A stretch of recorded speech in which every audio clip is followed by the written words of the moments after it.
పరిపాలన చేయడానికి ఏమి అర్థం కావట్లేదు.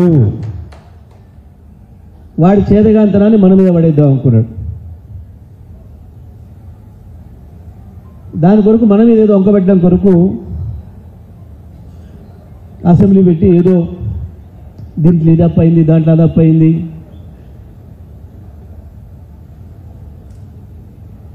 చెప్పి మనం ఏదో పడేద్దాం అనుకుని తెలియదు ఒక పని చేసేది. ముఖం మీద కొట్టినట్టు సమాధానం చెప్పినా వెళ్ళెలకల పడ్డారు. అప్పు అనేది ఉంటుంది. ఇలా మళ్ళీ నాకు ఇంత ఆస్తున్నా ఇది కట్టాలంటే దీనికి అప్పే తీసుకుంటాడు. అప్పు తీసుకోకుండా ఉన్నాడు, తప్పకుండా బ్యాంక్ నుంచి వెళ్ళి అప్పు తీసుకొచ్చుకొని వాడతారు. అప్పు తీసుకోకుండా వాళ్ళు ఎవరుంటారు? ఆదాయం అంటోడు 13 లక్షల కోట్లు ఉన్నాయి అంటే సగంలో అప్పే ఉంటుంది. అమ్మానికి 5-6 లక్షల కోట్లు ఉన్నాయంటే అప్పే ఉంటుంది. గంతెందుకు? ఇప్పుడు రైతుకే చెప్తుంటే నువ్వే అప్పు తెచ్చుకోపోమని నువ్వే చెప్తుంది 10 రోజుల ముందట. అర్జెంటుగా పోయి అప్పు తెచ్చుకోండి అని చెప్పిన నీకు అప్పు ఉండటం తప్పు. అప్పు చేసిపోయిండు, నవ్వుకుంటారు ప్రజలు. రోజు పొద్దున 90 రూపాయలు అప్పు తీసుకొని కూరగాయలు అమ్ముకుంటోళ్ళు కావచ్చు, పండ్ల బండి అమ్ముకుంటోళ్ళు కావచ్చు, ఆఖరికి రోడ్డు మీద మిర్చి బండి వేసుకుంటోళ్ళు కావచ్చు, 90 అప్పు తీసుకొని పోయి 100 కడతారు సాయంత్రం.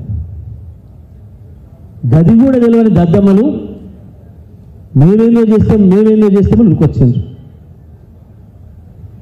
చేయి నేను వద్దనులే, అర్థం కాకపోతే 2 రోజులు ఆగు, ఎవరిని ట్యూషన్ పెట్టుకో, నువ్వు మళ్ళీ నన్ను తీసుకుపోయి పెట్టుకో, చెప్తాడు బ్రహ్మాండంగా పరిపాలన చేయి.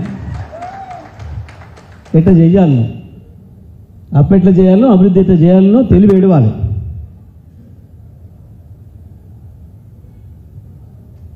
మొదట్లోనే 4 రోజులు అప్ప నేడిచారు. ఇక నిన్నయాల ప్రతిదానికి కేసీఆర్ చేపట్టే కరెంట్ వస్తలే. ఊరిమ్మ కేసీఆర్ ఆరోగ్యం బాగాలేక కాడ హాస్పిటల్లో ఉండే, ఇంటికాడనే ఉండే, కేసీఆర్ వచ్చి కరెంట్ ఆపినాడు, నువ్వు కరెంట్ ఇస్తానంటే. అదేదో కాలువ నీళ్ళు వస్తలేవు అంటే కేసీఆర్ చేపట్టి వస్తలేవు అంటే అర్థమైంది కదా మీకు. ఇప్పుడు కేసీఆర్ ఉన్ననాడు వచ్చిన ఇవాళ రావట్లేదు అంటే కేసీఆర్ వల్లనే రావట్లేదు అనుకుంటే కేసీఆర్ కాళ్ళకాడనే పడిపోయిస్తాడు. కేసీఆర్ బ్రహ్మాండంగా చెప్తాడు, పడు నువ్వు కేసీఆర్ కాళ్ళ మీద వచ్చి మాకు చేసుకోవస్తలేదు సార్ చెప్పుడని.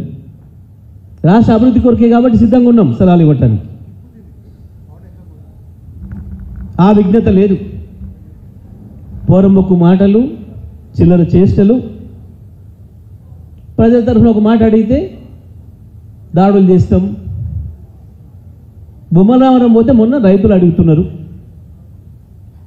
అరే ఇంకా రైతు బంధు పడకపోయా, ఎవరో లేచి రైతు బంధు పడతలేదు సార్ ఎప్పుడు పడుతుంది అన్నందుకు, రైతు బంధు పడలేదని చెప్పుతాం కొట్టమని మాట్లాడిన వాడు చిల్లరగాడు. నేను మన చైర్మన్ సందీప్ రెడ్డి వేదిక మీదనే ఉండి పక్కన నిలబడి మాట్లాడండి. వెంకరెడ్డి గారు మీరు చాలాసార్లు వస్తున్నారు ఇటు, నిజమే, ఇక రైతులు అడుగుతున్నారు, రైతు బంధువులు అడిగితే మీరు చెప్తాం కొడతా అన్నారు. 4,000 రూపాయలు 2,000 నుంచి 4,000 చేస్తా అన్నారు మీరు. ఆ పెద్ద మనుషులు అడుగుతున్నారు మేము ఊళ్ళలో తిరుగుతుంటే. ఇట్లా మీరు ఇచ్చిన హామీలే నెరవేర్చమని అడిగితే ప్రజలు కొడతామని చెప్పేసి అనడం, చెప్తాం కొడతామని చెప్పడం భావ్యం కాదు అన్నాడు. ఒక మాట కూడా అక్షరం కూడా తప్పు మాట్లాడాడు సందీప్ రెడ్డి. ఆయన చాలా మెతక మనిషి. ఆయన అది అట్లా మాట్లాడినట్టునే చాలామంది మేము ఆశ్చర్యపోయినాం. అంత మంచిగా పద్ధతిగా మాట్లాడితే వారి కుక్కలు ఉసిగొలిపి కింద నుంచి పైగా పోలీసు వాళ్ళు వీళ్ళు గుజ్జుకపోయి జైలు ఏరి ఏమనుకుంటుండే, వాడు ఏమన్నా రాజా, నిజామా? నిజాంనే తరిమి కొట్టిన వాళ్ళం పత్తా లేకుండా నువ్వెంత నీ లెక్క అంత, వాళ్ళ కాపల కుక్క కూడా పనికిరావు నువ్వు. ఈ ఉర్దూపులకు భయపడ్డాడు ఎవరు లేడు. నీ అయ్యల్ని నీ బాసుల్ని తల వంచి మెడలు వంచి తెలంగాణ తెచ్చాడు కేసీఆర్. కేసీఆర్ నాయకత్వంలో పనిచేసే సైనికులం మేము. నీలాంటి ఊర కుక్కలు ఏం చేస్తాయి? నిజమే అధికారం ఉంది, పోలీస్ స్టేషన్ మా చేతులు ఉంది, ఎంఆర్ఓ ఆఫీస్ మా చేతులు ఉంది, నీ ముండ చేతులు పెట్టుకో, ఎవరికి కావాలి ఒక్కనాడు పోలీస్ స్టేషన్కి వచ్చి అక్కడే మాకు లేదు. మేము 10 ఏళ్లలో ఒక్కరోజు కూడా పోలీస్ స్టేషన్ వాడలే ఎక్కడ కూడా మొత్తం తెలంగాణ రాష్ట్రంలో. పోలీసు వాళ్ళ మీద ఆధారపడే మీలాంటి వెధవ పనులు మేము ఎప్పుడు చేయలే. అధికారం అడ్డం పెట్టుకొని ఎందుకు చేస్తాం? ఈ అధికార అహంకారాన్ని ప్రజలు క్షమించరు, తెలంగాణ ప్రజలు అసలే క్షమించరు.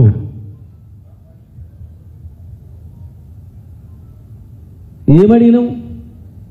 మేము దుంతం మునగానే వ్యవసాయం చేస్తామంటే భూమి చేతికిచ్చినాం. దున్నురా అంటే వెనక ఏడ్చుకుంటూ వస్తాడు. మరి దుంతానికంటే ఏదో ఏరడం అయిందట. అరే పొద్దుకాక ఇంట్లో పోరా అంటే బయట కొరికి ఇంటి రాళ్ళు వేసేసి ఎవడో రాళ్ళు వేస్తుండడానికి భయం అవుతుందో చెప్పుకున్న లెక్క ఉంది. నాకు కావాలి పెండ్లం అని ఉరుకుతుంది. లోపలికి పోరా అంటే పీక్కొని పోతుంటివి చేతగాక దద్దమ్మలాగా. ఎందుకు చేసుకున్నారు?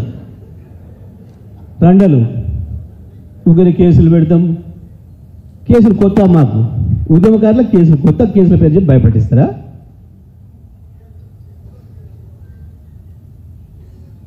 గీ చెత్త మాటలు, గీ ఉత్త మాటలు, ప్రగల్భాలు బీఆర్ఎస్ సైనికులు ఎవరిని కూడా భయపెట్టలేవు. ఇవన్నీ కూడా ఉత్తమ ముచ్చట్లే. ప్రజలు అప్పుడే ఎదురు చూస్తున్నారు మళ్ళీ కేసీఆర్ ఎప్పుడు వస్తారా అని. కేసీఆర్ను పోగొట్టుకున్న పొరపాటు ఏం జరిగిందో, దానివల్ల ఏం నష్టం జరుగుతుందో గమనిస్తూనే ఉన్నారు. ఏం చెప్పినా మనం అంతకుముందు అసెంబ్లీలో 10 సార్లు చెప్పాను నేను. ఇవాళ ఈ రాష్ట్రంలో మమ్మల్ని తిట్టుకుంటున్న వాళ్ళు ముగ్గురు. ప్రజలందరూ సంతోషంగా ఉన్నారు. ఇన్వర్టర్లు, జనరేటర్లు అమ్ముకుంటోడు, మోటార్లు రిపేర్ చేసుకుంటోళ్ళు, వాళ్ళదంటకు నెత్తి మీద గుడ్డు వేసుకొని ఏడ్చేటోళ్ళు కాంగ్రెస్ వాళ్ళు. అంతే తప్ప మమ్మల్ని తిట్టుకుంటోళ్ళు ఎవరు ఈ రాష్ట్రంలో లేరు. 3.5 కోట్ల మంది ప్రజలు సంతోషంగా ఉన్నారు ఇవాళ తెలంగాణ ప్రభుత్వంతో. నేను చెప్పినాం కదా చాలాసార్లు. ఇప్పుడు వాళ్ళకే పని మొదలైంది. ఇప్పుడు ఇక అప్పుడే ఇన్వర్టర్ దుకాణాలు మొదలైనాయి, జనరేటర్ల దుకాణాలు మొదలైనాయి,